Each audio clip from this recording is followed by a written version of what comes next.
Fail করছে, তাহলে কোথা থেকে আল্লাহ আমাদেরকে কোথায় এনে দিয়েছে? আমরা হয়তো ভাবছিলাম এটা কি সম্ভব।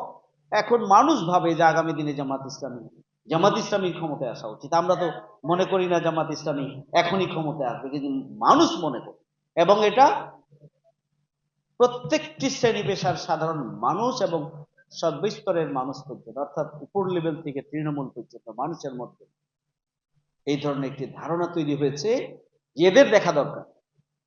এরা কারা,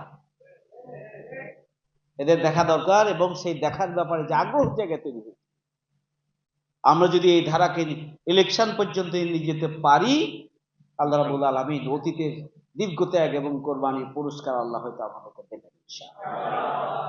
তাহলে এই কালচারাল অঙ্গনে আমাদেরকে যতটাই মনে হোক যে আমরা একটু কোণঠাসন্ন,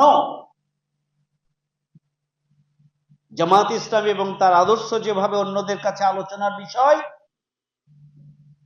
আমাদের সাহিত্য সংস্কৃতির দিক থেকে খুব কম সময়ের মধ্যে দেখবেন যে আমাদের এই আদর্শিক অঙ্গনকেই বিবেকবান মানুষ বেছে নেবে। এবং সেটার জন্য যে আরো কত দিন লাগবে ওই চিন্তা করার দরকার নেই। ওটা কার দায়িত্ব? আমার দায়িত্ব অ্যাগ্রেসিভলি, প্রফেশনালি দায়িত্ব নিয়ে পেরেশানির সাথে আল্লাহ সাহায্য নিয়ে এগিয়ে যাওয়া, এবং সকল পরিস্থিতিতে সীমানার মধ্যে থাকা। আমাদের অসুস্থতার লক্ষণ লাইক শেয়ার সীমানা ক্রস করে, লাইক শেয়ার কমেন্টস, এবং এটার ভিউ বেশি হলে মানে এইগুলোর প্রতিযোগিতায় আমরা ভিন্নতা আনতে গিয়ে আমরা আমাদের সীমানা ক্রস করি। বি কেয়ারফুল, এটা আমরা অ্যালাউ করবো।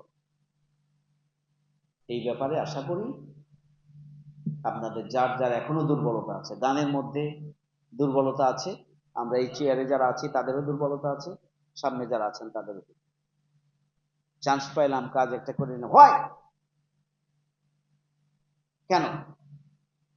আমার শিক্ষা, আমার অস্তিত্ব, আমার আদর্শকে জলাঞ্জলি দিয়ে আমার পছন্দেও হোক বা না হোক আমাকে সেই সীমানা ধরে রাখতে হবে। তার মধ্যেই কল্যাণ, তার মধ্যেই সফলতা, তার মধ্যে এগিয়ে যাওয়া সম্ভব, এবং আমাদেরকে এগিয়ে যেতে হবে।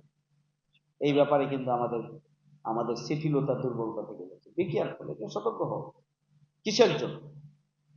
কিসের জন্য এটা আমরা করছি? আজকে সবাইকে পেয়ে গেলাম, আমি অনুরোধ করব এই ধরনের আগ পর্যন্ত যা হয়েছে, এরপরে আমরা যেন সর্বোচ্চ সতর্ক হই, কোনো অচেতন মুহূর্তে আমার গানটার ব্যাপক ভিউ বাড়ানোর জন্য আর নিজেকে একটু ফ্লারিশ করে গ্রহণযোগ্যতা বাড়ানোর জন্য, বাহবা নেওয়ার জন্য আল্লাহর রাস্তে সীমানা লঙ্ঘনের দায়িত্ব আপনি নেবেন না। কে পারবেন এটা? আপনারা এগিয়ে যান, দেখবেন যে দেশ এবং জাতি আপনাদের জন্য অপেক্ষা করছে। আপনারা হয়তো বলবেন এটাও হাদিস আছে এই ব্যাপারে, এটারও হাদিস আছে এই ব্যাপারে। ভুলে যান, সব আছে। আমরা যেটা লালন করি সেটার মধ্যে থাকে। আছে আর নাই সে আলোচনাই দরকার না, সে বিতর্ক দরকার।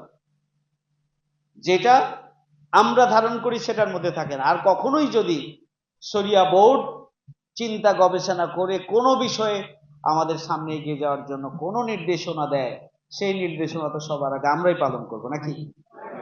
কিন্তু তার আগে নিজের মতো করে যুক্তি উপস্থাপন করে, নিজের ব্যবসা প্রতিষ্ঠান হোক, নিজের প্রফেশনাল ক্যারিয়ারের জন্য হোক, আল্লাহ রাস্তায় আগে তো শক্ত কথা বললাম, আর এখন বিনয়ের সাথে অনুরোধ করছি যে আমরা এখান থেকে বেরিয়ে আসি। দেখবেন আল্লাহ অন্য দিক দিয়ে আমাদেরকে অনেক যা যায় খায়ের দান করবেন ইনশাআল্লাহ। আমরা রাজধানী যদি কোনো কাজ না পারি, বাংলাদেশ পারবে না।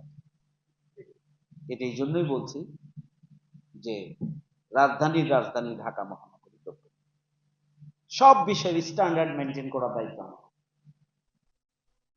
এবং এই ব্যাপারে আমাদের এগিয়ে থাকতে হবে। এই ব্যাপারে আমরা প্রতিকূলতার মুখোমুখি বেশি, কিন্তু এগিয়ে থাকতে হবে। সেখান থেকে সেটাকে পদদলিত করে এগিয়ে থাকার দিক থেকে আমাদেরকে কার্যকরভাবে ভূমিকা পালন করতে হবে, এগিয়ে থাকতে হবে। ইতিবাচক দিকে আমরা এগিয়ে থাকবো ইনশাআল্লাহ, এবং ইসলামিক কালচারাল অঙ্গনকে, বিশেষ করে আমাদের শিল্পী যে সত্তা, আমাদের যে লিখনী সত্তা, আমাদের যে সুরের সত্তা, আল্লাহ রাব্বুল আলামিন এগুলোকে যেন আহ, আমাদের আরো শানিত করার তৌফিক দান করেন। আল্লাহ রাব্বুল আলামিন যেন ইবাদতের প্রত্যেকটা শব্দ, প্রত্যেকটা উচ্চারণ এবং প্রত্যেকটা লিখনী, প্রত্যেকটা সুর যেন ইবাদতের মাধ্যম হয়। আল্লাহ রাব্বুল আলামিন সেই তৌফিক আমাদেরকে দান করুন। আগামী দিনের নতুন বাংলাদেশ বিনির্মাণে এই অঙ্গনটা সবচেয়ে বেশি গুরুত্বপূর্ণ। এই গুরুত্বপূর্ণ অঙ্গনে নতুন ভাবে, নতুন উদ্যোগে, নতুন বাংলাদেশে আমরা সবাই মিলে কাজ করি। আল্লাহ আমাদের সেই তৌফিক দান করুন। আমা তৌফিক ইল্লা বিল্লাহ। আসসালামু আলাইকুম ওয়া রাহমাতুল্লাহি ওয়া বারাকাতুহু।